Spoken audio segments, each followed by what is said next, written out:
Halo, Assalamualaikum. Jumpa lagi di channel YouTube aku.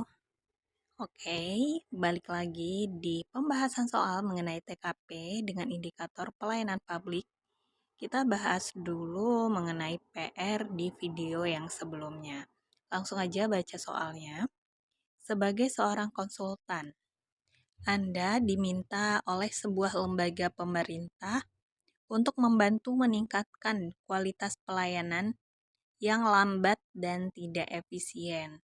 Tindakan apa yang paling penting untuk Anda lakukan agar petugas memiliki keterampilan dan pola pikir yang berorientasi pada kepuasan publik? Kita lihat untuk opsi yang A, memahami nilai-nilai yang dihargai oleh petugas dan mencoba mengintegrasikannya dalam rencana perubahan. Oke, boleh kita simpan. Kemudian untuk opsi yang B, memilih beberapa petugas untuk menjadi agen perubahan dan memimpin penerapan sistem pelayanan yang lebih baik, boleh. Lalu yang C, menyusun rencana komunikasi yang jelas untuk menjelaskan pentingnya perubahan pada seluruh petugas. Oke. Lalu yang D, mengadakan pelatihan intensif untuk meningkatkan keterampilan, boleh. Dan yang E, menyusun strategi perubahan yang melibatkan perubahan kebijakan manajemen dan pola kerja petugas. Wah, semua opsinya positif ya. Jadi teman-teman harus tahu dulu nih, di soal kalian tuh sebagai apa? Ya, kalian sebagai seorang konsultan, di mana kalian tuh diminta untuk meningkatkan kualitas pelayanan yang lambat dan tidak efisien. Gimana sih cara petugasnya itu memiliki keterampilan dan pola pikir yang berorientasi pada kepuasan publik gitu. Nah, bagi aku jawaban yang tepat itu ada di opsi yang A dengan skor 5. Karena di sini dia memahami juga nilai-nilai yang memang dihargai oleh petugas, kemudian baru deh diintegrasikan dalam rencana perubahannya gitu.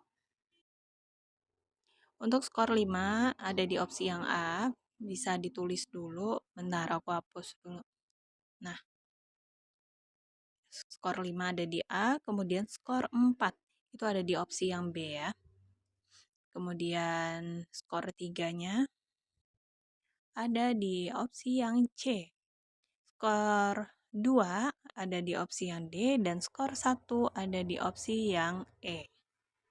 Ingat ya teman-teman, kalau untuk TKP usahakan mendapatkan opsi jawaban dengan poin 4 atau poin 5. Biar kalian bisa tembus skor 200. Oke, kita lanjut ke soal berikutnya. Di sini masih bahas mengenai TKP dengan indikator jejaring kerja. Dali adalah seorang kepala proyek di sebuah perusahaan teknologi. Pada hari peluncuran produk baru, Dali menugaskan salah satu anggota tim yang paling paham untuk merakit perangkat, untuk menyiapkan perangkat yang akan digunakan dalam presentasi. Oke, di sini Dali sebagai kepala proyek, dia menugaskan anggotanya yang memang memahami terkait dengan perakitan perangkat untuk menyiapkan perangkat yang akan digunakan pada saat presentasi nanti. Kemudian namun pada saat hari peluncuran tiba, ia tidak hadir tanpa kabar. Dali telah berusaha untuk menghubunginya, tetapi tidak ada balasan. Maka, tindakan Dali adalah Oke, teman-teman pahamin dulu soal dan ingat di sini Dali itu udah berusaha untuk menghubunginya. Namun memang gak ada balasan dari tim tersebut gitu. Lanjut, kita lihat opsi pilihan jawabannya ya, opsi jawabannya. Yang A, segera mempersiapkan penyusunan perangkat secara mandiri, mengingat Dali sudah memahami detail spesifikasi produk dengan baik. Sebenarnya untuk opsi A ini positif ya, tapi di sini ada kata secara mandiri. Sedangkan Dali ini adalah seorang kepala proyek. Sebagai kepala proyek yang memiliki anggota tim dan dengan indikator jejaring kerja, harusnya dia berkolaborasi dengan anggota timnya. Jadi untuk jawaban A kurang tepat. Lanjut ke opsi yang B, meminta rekan tim lainnya untuk cepat menyiapkan perangkat sesuai dengan panduan instruksi yang telah diberikan dan memantau pengerjaannya. Oke, sebagai kepala proyek, dia meminta rekan tim lainnya. Jadi, sesuai banget dengan jejaring kerja. Sekaligus tetap memantau pengerjaannya, guys. Jadi, boleh langsung kita simpan aja untuk opsi yang B. Lanjut di opsi yang C, meminta rekan tim lainnya untuk cepat menyiapkan perangkat sesuai dengan instruksi, sementara Dali mencoba menghubungi anggota tersebut. Sebenarnya untuk opsi yang C ini positif, namun jika kita bandingkan dengan opsi yang B, lebih positif untuk opsi yang B ya. Karena sebagai kepala proyek, baiknya si Dali ini memantau pengerjaannya gitu, ketimbang menghubungi anggota tersebut yang sudah jelas nggak ada balasan. Oke, untuk opsi yang D, menghubungi manajemen untuk meminta penundaan peluncuran produk. Kurang tepat ya. Kemudian yang E, terus berusaha menghubungi anggota tim yang tidak hadir sambil berharap untuk mendapatkan balasan meskipun waktu peluncuran semakin dekat. Ini juga nggak tepat ya, karena nggak solutif gitu. Oke, teman-teman, untuk skor tertinggi pada soal ini ada di opsi yang B. Karena di opsi yang B ini, sebagai kepala proyek, Dali itu bisa berkolaborasi dengan anggota timnya dalam mengatasi permasalahan ini, sedangkan dia bisa memantau pengerjaannya gitu. Jadi sesuai banget dengan indikator jejaring kerja. Kemudian untuk skor 4 itu ada di opsi yang C, kemudian skor 3 ada di opsi yang A, skor 2 ada di opsi yang D, dan skor 1 ada di opsi yang E. Oke, gimana guys? Gampang nggak? Lanjut aja ya, kita ke soal berikutnya.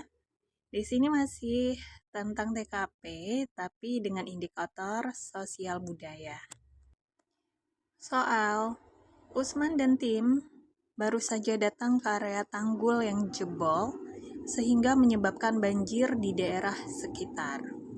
Saat sampai di sana, banyak warga yang mencemooh mereka karena dianggap terlambat dalam proses evakuasi. Sudah dijelaskan oleh rekan Usman bahwa mereka terlambat itu karena akses dan peralatan yang kurang memadai. Jika dipaksa akan membahayakan tim, namun tidak digubris. Sikap yang akan Usman lakukan adalah, oke, dipahami dulu soalnya kalian sebagai apa, tanggung jawabnya apa, kemudian permasalahannya seperti apa. Kalau udah lihat di opsinya, yang A, tetap sabar dan menahan diri dari emosi yang mungkin timbul akibat dari cemooh dengan tetap fokus pada tugas evakuasi banjir. Oke, untuk opsi A yang ini positif ya. Kemudian lanjut ke opsi yang B. Oke, untuk opsi yang B meminta maaf dan tetap tenang dalam menyelesaikan masalah yang dihadapi agar terlihat teguh dan profesional dalam menghadapi situasi darurat. Ada kata agar terlihat, ini kurang tepat. Kemudian yang C, berusaha menyelesaikan proses evakuasi untuk memastikan keselamatan dan kesejahteraan warga. Karena apabila dapat menyelesaikan tugas dengan baik, maka dapat meredakan ketegangan. Oke, untuk opsi yang C ini positif ya. Kemudian opsi yang D, mencoba menjelaskan kembali alasan keterlambatan dan menunjukkan empati terhadap situasi warga yang terkena dampak banjir. Mungkin bisa membantu mengurangi kemarahan. Nah, mencoba menjelaskan kembali, ini kurang solutif ya. Jadi kurang tepat, bisa kita eliminasi aja. Dan untuk opsi yang E, tetap tenang dan fokus pada penyelesaian tugas evakuasi sambil menjalin komunikasi dengan warga untuk menjelaskan kembali situasi dan kendala yang dihadapi. Oke, untuk opsi E ini bagus banget karena dia menyelesaikan dua permasalahan yang ada gitu. Dia menyelesaikan tugas, kemudian juga menjalin komunikasi untuk menjelaskan alasan keterlambatan. Untuk scoringnya bisa teman-teman perhatikan, skor 5 ada di E, skor 4 di opsi C, skor 3 ada di opsi A, skor 2 ada di opsi yang B, kemudian skor satunya ada di opsi yang D. Oke guys, udah di penghujung. Sukses selalu buat kita semua. See you next video. Dadah, bye-bye.